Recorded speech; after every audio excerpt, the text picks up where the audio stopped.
Un poco más actual, Paco, de Taylor Swift, que invitó hoy a los votantes en Estados Unidos a participar en la elección de noviembre, ¿no? Así es, y además nos enteramos que prácticamente es parte de la realeza poética de Estados Unidos, porque dieron a conocer que es prima sexta de Emily Dickinson, la famosa poetisa. Pues esa sí. Poeta me encanta porque puedes decir que te gusta mucho solo diciendo un número, porque no tienen título sus poemas. Oye, y ya vi que la canción la escogió Jesús Baena, entonces ya no Jesús, voy a... caray. Está baile y no baile. se lo voy a tomar personal. Fue la primera que se me vino a la mente. Ya les decíamos, hoy es el supermartes en Estados Unidos, la importancia que tiene esta elección para no solamente quienes vivimos en México, sino para los que serán 35, 37 millones. Hay diferentes estimaciones de esto. 35, 37 millones de personas de origen mexicano que viven en Estados Unidos y que pues también esta elección es fundamental para su futuro, para su realidad profesional en ese país, para migrantes, incluso algunos indocumentados que están en esa circunstancia. Entonces, pues le agradecemos muchísimo a Jorge Ramos, periodista de Univisión, el conductor del noticiero Univisión, que nos acompañe para platicar de este asunto. Jorge, gracias por estar aquí en tiempo real. Un gusto, como siempre, Gracias por contigo. invitarme. Es la hora de los Swifties, ¿no? Yo soy Swiftie, es la hora de los Swifties, exactamente. Y vaya que tiene empuje, ¿no? Hubo toda una serie de reportes y conspiraciones de la influencia electoral que podría tener Taylor Swift en este ciclo. Yo creo que sí, ¿eh? Sobre todo la gente, y lo sabes perfectamente, la percibe como demócrata o anti-Trump, y entonces si Taylor Swift saliera a apoyar a uno de los candidatos, sin duda tendría un impacto. El expresidente Donald Trump en la pasada elección se quejó un poco, no mucho, porque no quería tener a todos los Swifties en contra, y decía que él era tan popular o tan famoso como Taylor Swift. Lo dudo muchísimo. Pero, sí, no. Pero nada, esto nos lleva al supermartes de hoy, que así le llamamos, Enrique, porque son 15 estados que están apoyando a sus candidatos presidenciales. Es una forma muy distinta como se hace en México. En lugar de hacerlo todo al mismo tiempo, como en México y en varios países de América Latina, esto se hace poco a poco, estado por estado, y aunque no hay ninguna sorpresa, seguramente esta noche Donald Trump va a ganar y Joe Biden va a ganar, cada uno en su partido. Hay una expectativa de ver por cuánto se gana y si efectivamente los votantes están prefiriendo a uno de los dos, cosa que las encuestas dicen que no quieren ni a Joe Biden ni a Donald Trump. ¿Por qué? Porque son demasiado viejos. Sí, y es lo que te quería preguntar. Ahora sí que, como dicen en Estados Unidos, este no es tu primer rodeo. Has cubierto varias elecciones presidenciales de medio término. ¿Qué ha cambiado en la política estadounidense en cuanto al entusiasmo de los votantes, en cuanto a la participación en este largo proceso de primero de elección de los candidatos a través de las primarias, las convenciones, la elección de noviembre? ¿Hay entusiasmo, hay expectativa? ¿O parte de esto se ha perdido con dos candidatos que, como bien dices, pues no generan energía, entusiasmo entre los electores? Sí, yo no creo que hay mucho entusiasmo porque las encuestas claramente le preguntan a la mayoría de los estadounidenses si ellos quisieran a otros candidatos, y todos quieren a otro, no a Trump, y a otro, no a Joe Biden. Eso está clarísimo. Pero lo que sí vemos, lo que ha cambiado, lo que noto en esta elección, Enrique, es que hay una radicalización como nunca antes. Antes, las elecciones, yo recuerdo en la época de Bill Clinton, él decía que se ganaban en el centro, es decir, convencer a republicanos que votaran por un demócrata y convencer a demócratas que votaran por un republicano, y más o menos buscar el centro. Ahora no.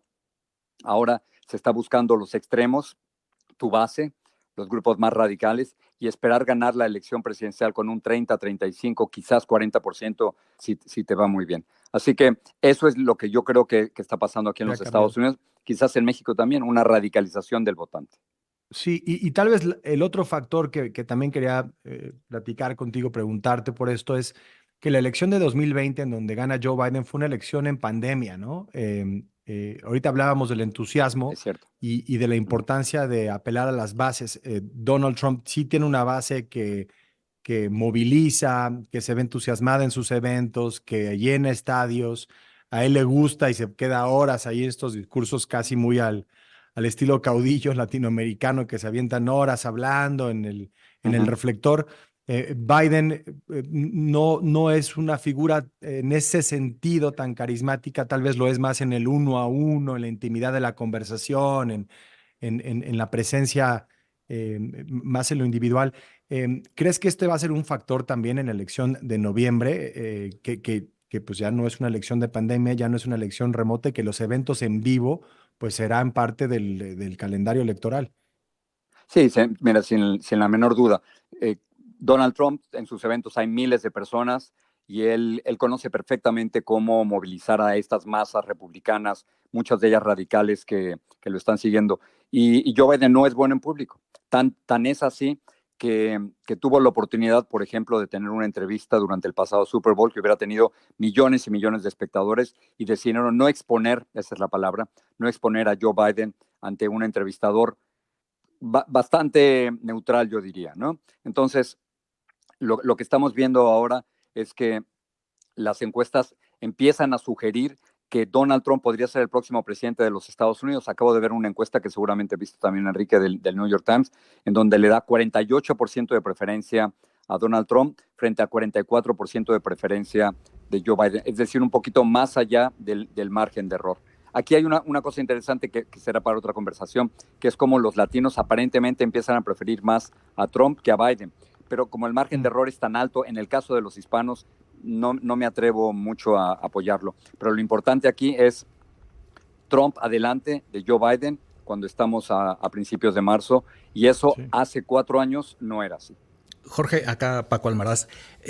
Hemos visto en esta semana y hemos platicado del desencanto que tienen con la democracia en varios países. México es uno de ellos. ¿Tú crees que Estados Unidos está viviendo también ese fenómeno? Mira, yo creo que en un país con más de 200 años de democracia, yo no lo siento exactamente igual. Digamos, en el caso de México o en otros países de América Latina, donde no éramos países democráticos y ya lo somos, muchos tenían la expectativa, quizás exagerada, de que la democracia iba a traer muchísimos otros cambios. Igualdad económica, más acceso, exactamente, la idea de que no te van a matar, ¿no?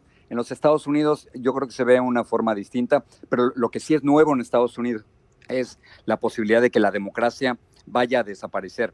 O sea, yo jamás me imaginé ver el 6 de enero del 2021 a miles de personas entrando violentamente al Congreso de los Estados Unidos. Y la posibilidad de que llegue a la presidencia, en este caso Donald Trump, un candidato que asegura falsamente que él ganó las pasadas elecciones presidenciales, eso es algo totalmente nuevo. Así que, más que estar desilusionados con la democracia, yo creo que el peligro de muchos, que muchos ven en las próximas elecciones, es que la democracia tal y como la conocemos aquí en los Estados Unidos vaya a desaparecer, y eso sí es nuevo.